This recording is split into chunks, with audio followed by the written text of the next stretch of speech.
Welcome, listeners and viewers. This is the Turnin Dirt podcast, where we talk all things agriculture and maybe other notable topics. This episode is powered by Mazergroup. We're a family-owned and operated dealer complex with 18 locations across Manitoba and Saskatchewan. Today, we are very fortunate to have Mazergroup's Vice President of People and Culture, Karen MacDonald. Hey, John. Hi, Karen. It's so awesome to have you here. Yeah, great to be here. It's you're the first employee of Mazergroup, so it's a very special episode. It's number 3. Yes, I'm honored. Yes.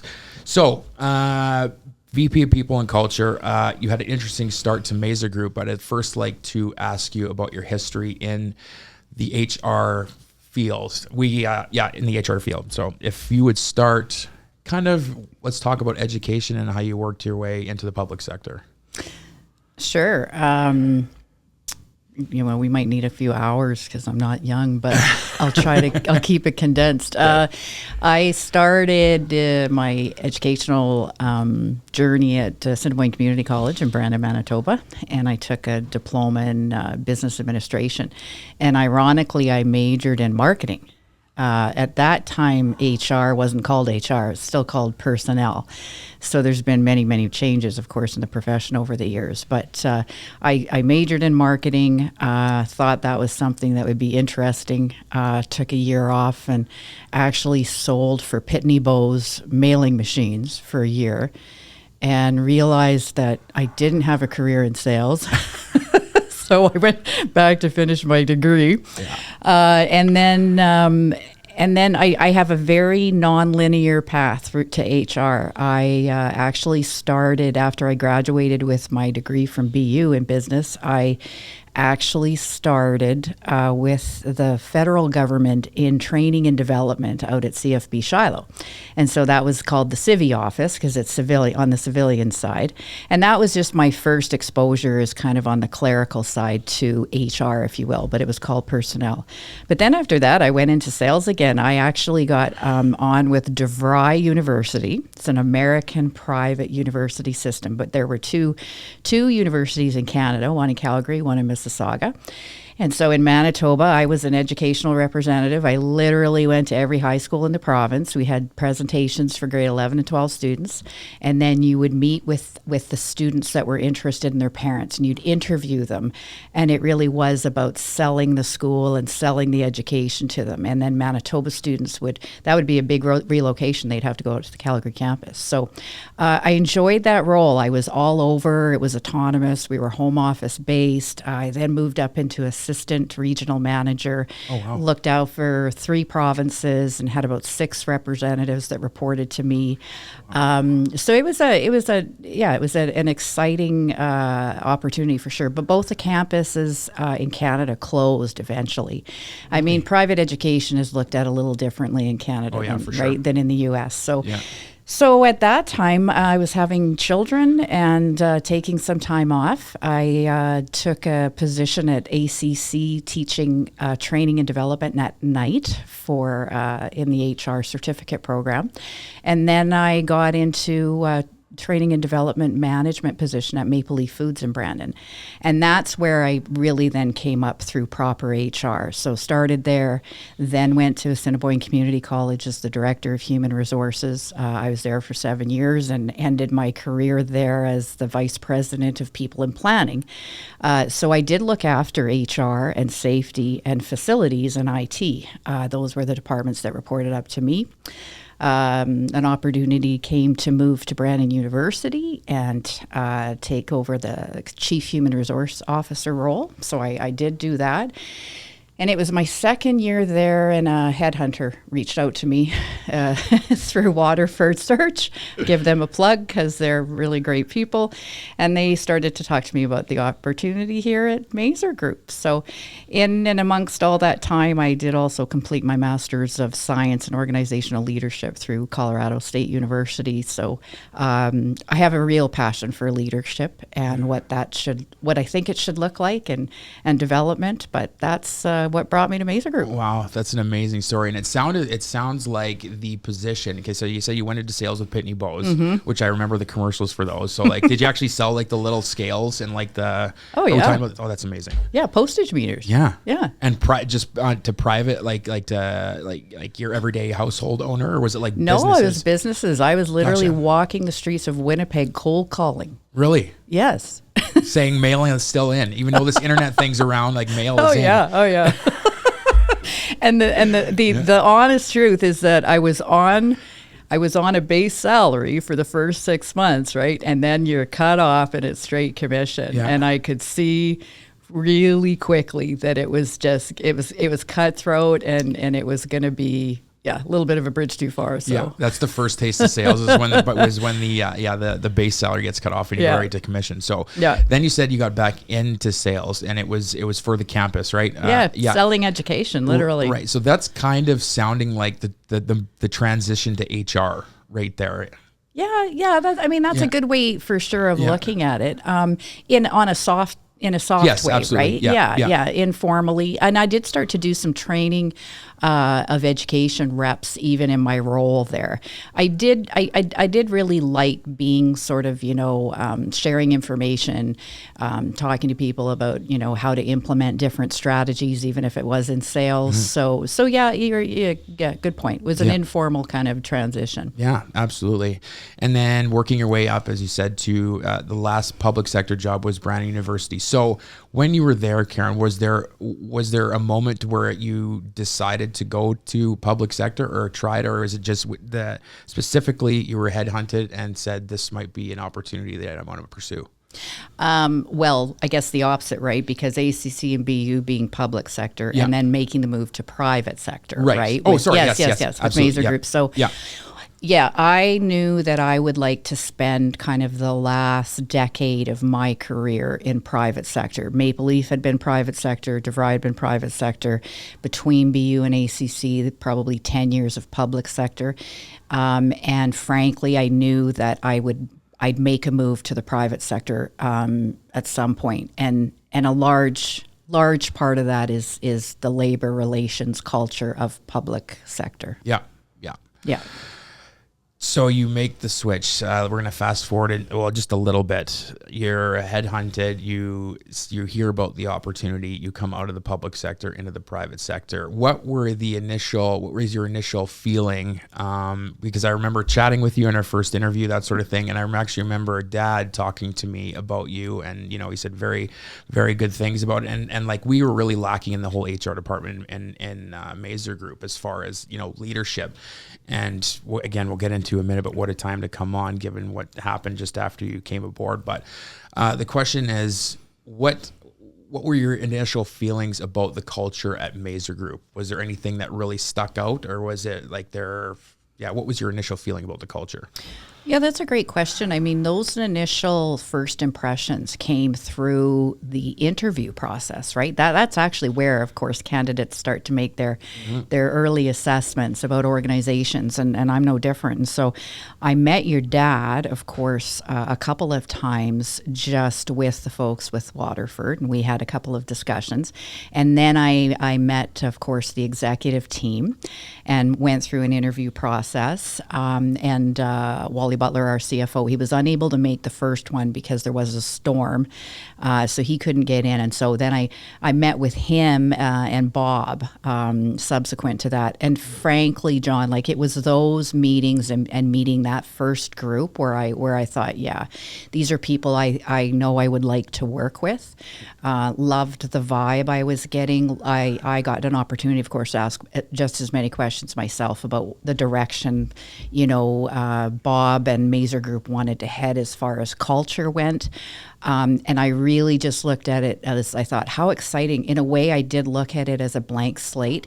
And that's really because there had been, you mentioned there'd been lack of an HR kind of a leadership role for some time.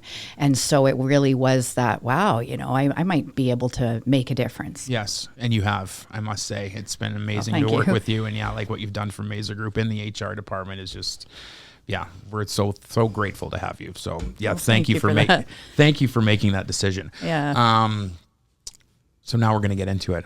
for our listeners and viewers. Karen came aboard. It was January, sometime in January start date of 2020. So if everybody can follow that date, and 2 months with the company, and March 2020 happened, and that little thing called COVID hit. Yeah. I need to know, like, there was obviously trickles of it in the media, you know, I remember being on a plane mid-March coming home from a business trip and seeing the odd person in the airport with a mask on, and my wife Logan and I were like, what are they doing? You know, was there a point, there obviously was, but when was the point for you going, okay, this is huge. We have to have a plan here. And like, this is going to be big and literally change the world. I don't know if I can pinpoint a point, but you know what I can say is that when I started, you know, I had my idea of a plan right for the first 90 days, thinking about, you know, who I wanted to meet, where I wanted to go. And of course, my first priority was I wanted to get to every dealership. And at that time, we didn't have 3 of our existing stores in Saskatchewan. So there was 15 dealerships, and I thought I'd like to get to the 15 over the next couple of months. I did get to 12, and then that's when the hammer dropped, and I feel like it was March 20th or something when we kind of shut down. And so, you know, I didn't get to those other 3 dealerships for some time, of course. But as that, you know, as the time was approaching from January when I joined, January 13th, and then March 20th was coming, and of course things were progressively getting worse. I wouldn't, you know, I probably had some moments of panic personally, because by then I understood that there were, you know, Mazergroup is a lean organization. And when I say that's a compliment. But the flip side of that is I had been in environments where there were communications people, professionals. Yep. And so I just was naively thinking, well, someone in the communications department is going to start putting some things together. Yeah. And lo and behold, you know, we had to start getting together. Your dad, of course, was in Hawaii. And I can remember this conversation so vividly. He's calling. No, sorry, he didn't call. I sent him an email and I said, listen, Bob, you know, we've been chatting and we being the executive team, and look, you're going to get home and you should be quarantining for 2 weeks. And I remember so that. Yeah. I remember getting his reply. You don't tell Bob not to come to work, right? That's exactly right. And, you know, I didn't know your dad that well then, right? And so he's like, are you kidding? And I said, I'm really not, because I said, there's 2 pieces of this. First of all, that's what the regulations are requiring. There's that piece, right? But that the other side is that, listen, you're also the CEO, and so people are looking at you in the organization, and so you know you're going to need to stay home. And so he did. He got Ryan Andrews, our IT manager, got him all set up at home, and that was, you know, I'm sure the most time your dad would have spent working from home at that point. Absolutely, was right? And so we got through that, but it quickly became clear we weren't that organized around responding and then implementing some protocols in our own organization.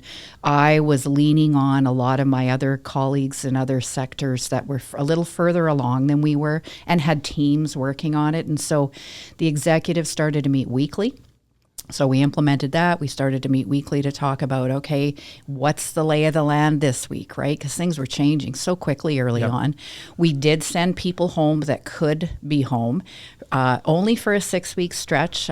You'll probably recall the sales force, of course, and then some of the administrative positions that could work from home. Off they went. And then after 6 weeks, when things, not that things ended, but it loosened up a bit, and the decision was made, bring everybody back. And so we did. And then at the same time, we started doing all management communications. Now, at that time, we weren't using Teams, because even in the early stages, we were doing teleconferences, right? Yep. And so everybody be on the phone, and we'd be saying, here's where we are right now, you guys. Does anyone have any questions? We started to develop some materials through Candace, our marketing manager, signage for doors, signage for inside. Here's what we've got to do for hygiene. I mean, you'll recall all that. But I'll say that there's a couple of stressful points in my career. That'd be right up there. Oh yeah. That whole process. And I've been to a lot of different conferences in the meantime and talked to colleagues, and for a lot of different professions, right? COVID was stressful, obviously healthcare, but HR professionals will say there was a high rate of burnout through COVID for HR as well. For the most part, I think the organization handled it as well as we could. We were grappling, of course, with, we've got these protocols, but we do also have customers to serve. And, but I would say, the agricultural community also responded pretty well. They were up to speed. They knew what was happening in the winter when they had to travel.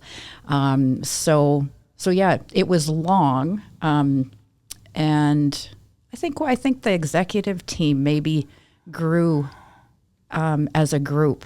It kind of pulled us together. Absolutely, yeah. Probably much more quickly than we might have had we not had that. Absolutely, yeah. And the fact that, and I keep going back to it because it was so crazy that, 2 months into this, that you're faced with this, and all of a sudden, all of Mazergroup is looking to you for guidance. That's got to be such a, that's a big weight on your shoulders. But I mean, I'm gonna mimic, or I'm gonna repeat what you said, and I think the company as a whole reacted very well. And obviously I'm not part of the executive team, but I do believe that it brought you guys closer together, because I mean that's a huge, it's just such a big event that happened, and it was worldwide. And I mean, every time you turn on the TV, something else was happening. The numbers were going up. I remember I remember being glued to the TV during, during news hour, the numbers go up and the numbers go down. Everybody's waiting for a vaccine. So yeah, I mean, again, to go back to your point about how we adapted to, and the customers adapted, there's still businesses up until a couple weeks ago, the co-op that I get gas on still had plexiglass. Yeah, I think a lot of businesses that implemented that are going to leave them up. Yes. Yeah. Yeah. Yeah. And why not, right? Because I mean, it's just there's nothing wrong with it. There is a barrier there. So I'm going to say after COVID, a very interesting question. Did the COVID and the pandemic offer any opportunities in the workplace? Yeah, most notably our opportunity to utilize virtual technology, right, for meetings. So of course we use Teams in our organization, as you well know, and that's here to stay. And it's really benefited us, especially as the footprint grows, and we have 18 dealerships in 2 provinces, and I'm sure we'll keep growing. Yeah. We have quarterly management meetings with all our dealerships, as you well know, as part of the senior leadership team, with every individual dealership. Right now we're on a tour where we're doing this round, of course, in person, but otherwise they're virtually. And I can't imagine how we'd manage that. So you can imagine for global organizations, that really expedited the use of things like Zoom and Teams and all the other ones. Yeah, Teams has really been a godsend to us. Pretty much all of our meetings are Teams, or close to anyway. These in-person, I mean, there's nothing like being in person and sitting across from your coworkers. And I mean, as you said, we're doing our performance, our dealership performance reviews right now. Producer Jay, Karen and I have been to 4 dealerships in the last 2 days. And we got one more coming on Thursday. But we sit in front of our managers, and we go over last year's numbers and talk about the future and what's coming and targets. So it's just going back to saying it's great to be in front of your peers. Yeah. For sure. Yeah, absolutely. So switching gears a little bit, that's enough of COVID. I know you've had COVID's going for 3 years. Well, you didn't ask me what my nickname ended up becoming. Of course, it was COVID Karen, right? I think I have PTSD. I mean, it didn't help to have a name. It still doesn't, to be called Karen anyway. But COVID Karen. Yeah, that's actually pretty gentle, Karen. COVID Karen, that's not that bad. Okay. I like it. Yeah, I like it. Yeah, I never call you that day to day, but I mean, how could you not adopt that when going through a worldwide pandemic? So. Yeah. So now off COVID, Karen, or maybe just COVID, when it comes to the culture in Mazergroup, is there something culturally driven in Mazergroup that makes Mazergroup different in your eyes? You know, being in the human resource sector, or, you know, VP of people and culture, is there something within Mazergroup's culture that makes us unique in your eyes? Well, I think, I'd be remiss if I didn't point out that obviously the Mazergroup name, and that it is a family business, and your dad's still so actively leading the organization, and then of course with you leading sales in Saskatchewan, John, and now of course your brother Andrew joining the organization, right? And so that permeates every dealership I go to. People, there's a sense of pride around that. So I for sure, I think that's unique. Yeah, it's I mean, I've just passed my 18th year, and I'm third generation in the company. And as you said, dad's an absolute workhorse. He's had a vision this whole year, and I'm really excited to get him on here. And I've made a decision that he's going to be like number 10, like episode 10, because I think he's going to be a sought after guest. Absolutely. But to hear the he talks about the story of Ed Mazer Sr. and Florence, my grandmother, loading up the Edsel. I don't even know what an Edsel is. It's like an old station wagon. Do you know what an Edsel is? Never heard of it in my life. Okay. Anyway, it's a car that loaded up in 1959 and drove over the hill from Radville, Saskatchewan into Manitoba, and from being farmers, actually, working farmers, to owning Brandon Implements in Brandon and just selling equipment. It's a story. And it's a crazy story. And from, him buying it off my grandfather like 8 times because he never got enough money for it. And then going from 1 store to 2 stores, all the way up to 18. And he's still at it today. June 5th, he's going to be 73. So yeah, it is. And I couldn't agree with you more. There's a lot of pride in being part of the group. So it's absolutely. And I'm very fortunate to work for it. He hasn't fired me yet. So yeah. Oh, that's coming. Yeah. No, just kidding. Yeah, it's just coming. Yeah. I got to watch what I say on here. Right. Yeah. So, what sort of flexibility have you allowed staff coming out of COVID? I'm going to go back here because we kind of missed a section on, maybe you touched on it a little bit, that we were able to work from home, but it's also opened up maybe a little bit to the mental health aspect of things. I know you joked about it, but there might have been a little bit of PTSD come out of this thing, because it really gripped a lot of people, because there was deaths coming out of it. So, what has Mazergroup done to for flexibility and staff and helping them through that? Yeah, that's a great question. And that really, we, I suppose in my former public sector lives, we did spend a lot of time generally promoting, internal employee and family assistant programs and doing some training for managers. So it was something I knew that would be on my radar when I joined Mazergroup. But then as we really got into COVID, you could see that mental health issues were escalating. And this was not unique to Mazergroup. Personally, sometimes I would just feel down. We were tired. You couldn't do our what was normal anymore, right? But we started to see that being reflected more and more in the workplace. And oftentimes that might rear its head and someone's attendance starts to struggle, their moods change. And historically, right, as managers, we instantly jump to some type of a disciplinary discussion. And so I started having more individual discussions with managers that were, as a leader, you need to be able to sit down and ask if everything's okay. Here's what I've noticed. And, all of a sudden you seem tired, or your mood's changed, whatever it is we're observing. And so you'll recall we rolled out mental health first aid training for all of our managers. We continue to do it once a year and make sure new managers are enrolled in that. And that's a two half-day program through the Canadian Mental Health Association. And I think it's excellent training. It was, of course, offered through Zoom, the facilitator that does provide that for us. And so that flexibility is helpful in not having to get everybody together to do the training. But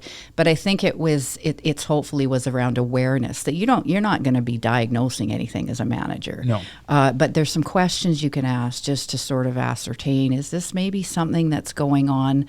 And even opening the door to having a discussion about how your folks are doing generally, because sometimes those conversations don't happen, right? No. And getting to know people a little bit more, have a better relationship with some of our team members. So I think that's been instrumental. We have more and more conversations now about that. Managers and I will talk about individual situations. We know that we're obligated and it's the right thing to do to accommodate people in the workplace. So that's where some flexibility has certainly come in, John, where, we may have to change a shift, or we may have to just be open to thinking about allowing them to either work differently or have modified shifts, depending on what kind of accommodation might be required. Yeah. And I can tell you personally, that's one thing that you've taught me, Karen, and that's, growing up within the company, and eventually taking a leadership role. It is so healthy and so good for your peers to just ask that question and check in, like, how are you? Because it's very easily now to see, like, if somebody's struggling, and to have somebody ask those questions, I think goes a long way for the employee. Absolutely. And I'm not saying I'm like taking pride in it per se, but like it gave me more of clarity to watch for things, and watch for cues, and whereas once it was a difficult conversation, now it's like, I'm here, we can talk about anything. It stays within these four walls. And I think that coincides with the family owned and operated culture. Absolutely. Now we're all a family, right? We can talk about anything, you know? So yeah, that was huge. And you taught me that. So thank you so very much for that. Well, I'll right back at you, because it's something that, I've been able to have the pleasure to sit with you in a few conversations, John. Absolutely, and yeah. you manage them masterfully, but that's because you care about people. Absolutely. Right. And so this is more about just a check-in on people's mental health. This becomes people trust you more. Yep. They feel more comfortable sharing things with you. And that's kind of the culture we're trying to build, right? Absolutely. Yeah. And I think we're there. This really is a family. It's a family. Mm-hmm. Consider you family. Consider all my peers family here. So yeah, it's a wonderful place to work. So after COVID, what do you think? How am I going to word this here? You've done amazing job within the company, and I'm saying this 100 times because I truly believe this, Karen. We're so grateful to have you. What do you think the biggest stride Mazergroup's made in the last little bit? Now, you've done wonders for recruiting. You have I'm not going to call her a sidekick. I'm going to call her a very, very wonderful peer and an excellent. We call her a headhunter. Or is there an actually like term, like it's got to be a better term than a recruiter.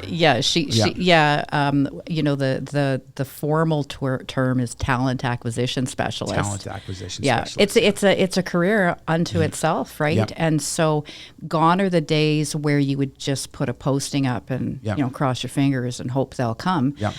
That's not the reality we're living in. So I really appreciated your dad and the executives' support to build a team, because you will know, for me coming in, it was just me. It was you. COVID. Me and COVID. And, one of the frustrations was in that first year and a half was I thought, God, I'm not going to get to do anything else. This is so all-consuming. So made the case first for Courtney's position, Courtney Matienzo, who we just were referring to. She's a rock star. And she is, though, like having our own internal executive search firm. Yeah. She's going in through many avenues online to tap people on the shoulder, and she's very aggressive in a great way in finding the right people, and so she's taken a huge load off of, well, for sure, my plate. I wasn't doing half the things she does because I didn't have the time, and then that weighs on you too. So we brought her in, and then of course also being responsible for safety. We had a safety coordinator. She left the organization, and then I was able to recruit Darren Height, who came on. He's very technically sound in all things safety. I know I personally feel a lot more at ease in the organization with the work he's been doing. And now, of course, we have core certification in both provinces, which is just super. Yeah, massive. And Darren really led that. And so, now, we've got it where I say we're a small but mighty team. And very mighty. And I think mighty. that, it's exciting. It's exciting to now be able to focus on some things that are more proactive and progressive and sort of continue to modernize some traditional practices. Absolutely. So we have Courtney as a talent. Say it again for me. Talent acquisition specialist. That's Yes. She is a master at that. Darren is unbelievable at the safety aspect. Yeah. Is there something? What's the next step for Karen? Is there something else? Is there a project that we're gonna? Is there another department within the Vice President of People and Culture that we have to focus on? At this time, I think that I think we're well positioned, but I think at some point, especially with continued growth, just like any other department, we'll need some support.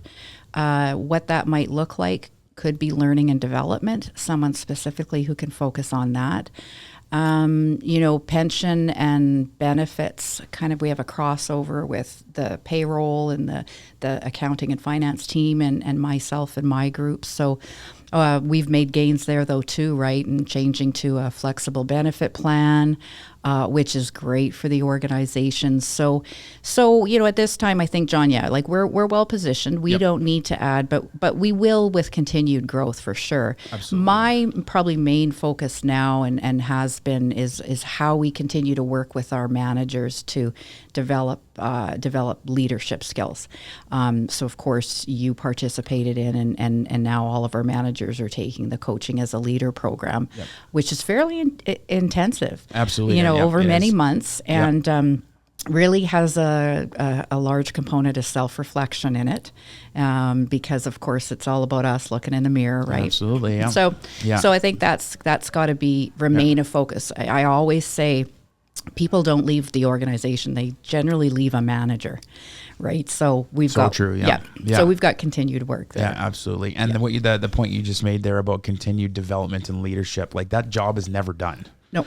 Like never. Like, I mean, we can go through that course and I can go through that course and there's still things to learn. And it's so true. We got a lot of emphasis on it. But it never ends. It never ends.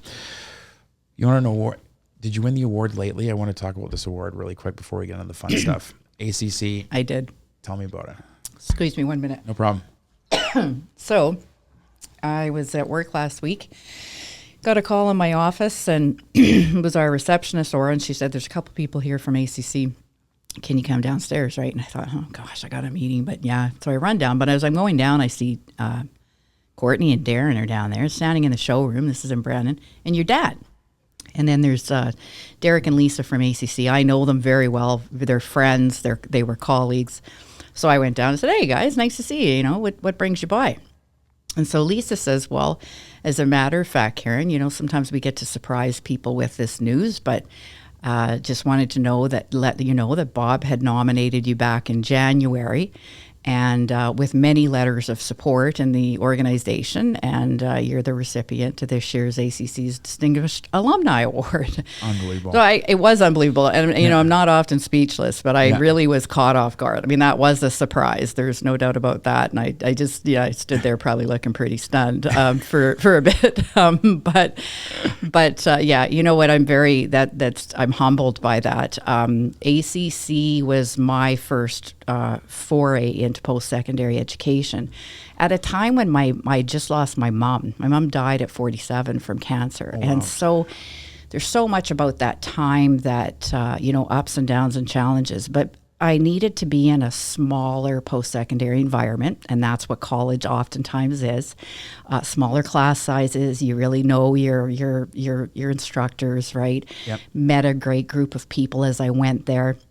And I'll honestly say, if I look at all the levels of education I took, that was the most foundational. It was hands-on learning. It was working on business projects. It was, like you were doing things. It wasn't just learning theory and being tested on it, like so often university can be, right? Absolutely. Yeah. So to be able to have gone there and graduated, and then to have spent 7 years of my career where Mark Friesen, who's the president, very good friend of mine, when he brought me on.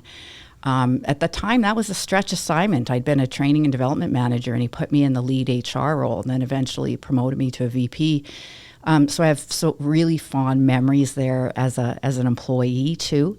So the awards ceremony itself is in October, and I'm pretty jacked about it. It's like this October? Yeah. Can I come? Absolutely. I'd love to come. Yeah. You're probably gonna have to buy a ticket. I'm okay with that. Yeah. We should buy a table. We should get a Mazergroup table. Yeah, well, that'd be awesome. Yeah. And I said I thanked your dad, of course, for getting that ball rolling. But that's awesome. Yeah. Well, congratulations. Yeah, thank you. And how awesome. To shorten it up, student there, obviously employee there, and then just to cap it all off with this award. How perfect, right? Yeah, you bet. Unbelievable. We're gonna get into some fun stuff now. Yeah, just to cap things off, and it's opinion based and it's very funny, kind of. We're gonna test your knowledge on Manitoba because you moved there. You said before we had a chat. You moved there when you were 10 years old. Yep. Okay, to Brandon. I've got a couple letters. You're gonna see if you can match a letter up to a town or a city in Manitoba. Okay. Okay. M. Manitou. I'll take that. A.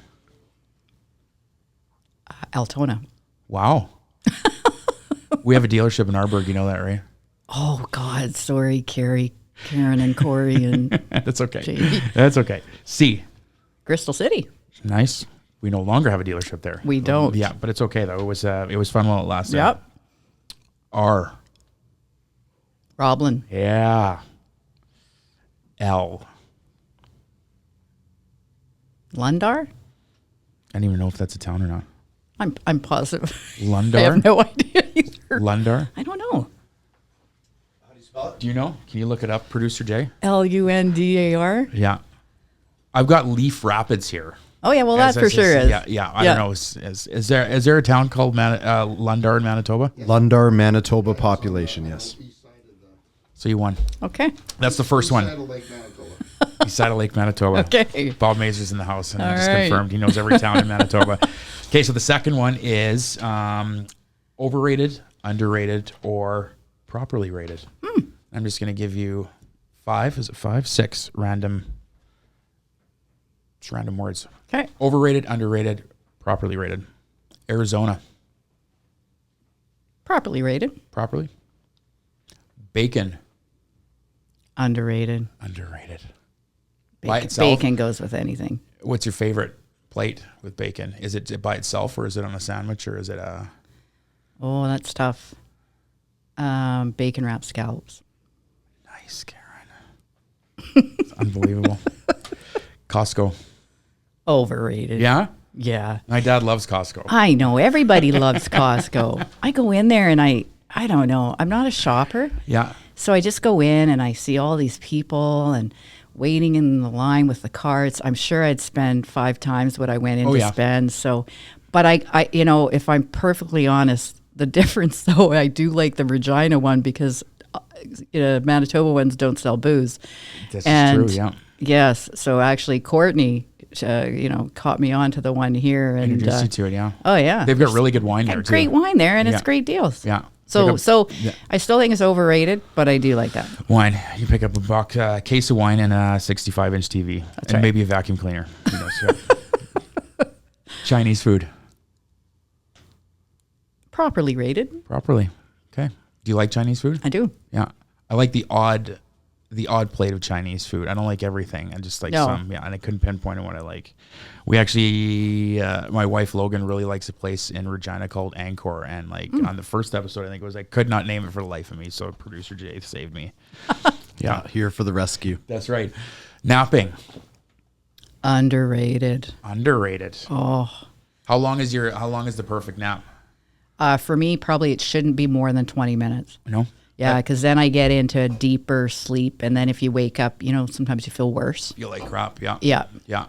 But I think it's, I don't know if it's an age thing now, but Yeah. on the weekend, I like a nap. Yeah. This is going to be a good topic for Pops. Cause, It is. Yeah. Because, he's the master of the naps and it's the perfect time. Yeah. And I think you told me at one point about, I think it was Abraham Lincoln who would hold a ball, like would go to sleep in a chair and hold a ball in his hand. And then whenever the ball dropped, that's when he'd wake up. Huh. Apparently that's like the perfect sign, perfect length of nap. All right. You should try that I'm someday, going to try Karen. that. Yeah. I'm going to try it. Last one, wine. Underrated. I would have answered that one with you. Yeah. Karen, it has been an absolute pleasure having you on here. Thank you so much for coming. And will you come again? I will come again. I had a lot of fun. Awesome. Right on. Well, I'll maybe get Courtney in on the next one. And Yes. we can tell stories about recruiting and She's got some good Yeah, I bet stories. she does too. Maybe some interview stuff, not mentioning any names. But, Yeah, that's right. Yeah. So thank you very much for joining us. And look forward to doing this again. It's all good. Cheers. Thanks.